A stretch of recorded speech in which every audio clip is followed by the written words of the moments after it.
Alright, something else about training this morning. Whatever class you're taking, I don't care if it's a most basic firearms class up to an advanced shooters class, you should be looking for a system in place that builds on itself and works its way up. Don't think about taking a class just to go out, blow up some tannerite, do some cool rolling around on the ground. All that stuff might look great on TV. It's nonsense if it's not building a system for you that you can recall subconsciously under stress when the time arises. You need to focus on doing things with a lot of repetition. Is it very exciting to sit on a range and dry fire or dry practice with your handgun for 30 minutes? No, it's not exciting. That does not make the highlight reels of the next YouTube video for Tombstone. It is those things that will make you a better shooter.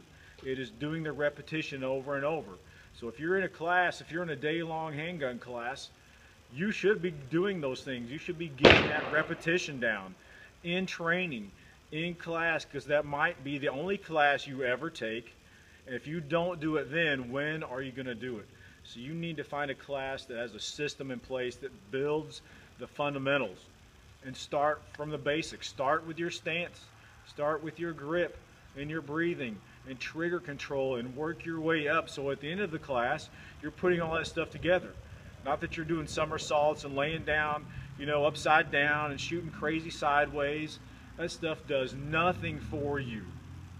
I've yet to see any video out there in the world of a police-involved shooting, or any other shooting for that matter, where somebody was on their back shooting upside down.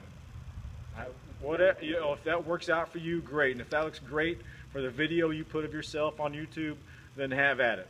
You're not building a system in place that you can repeat under stress to save your life. Isn't that why we're doing all this training? So if somebody tries to do something to us or our family out in public, we can defend ourselves. Some people have a huge false sense of security about their capabilities.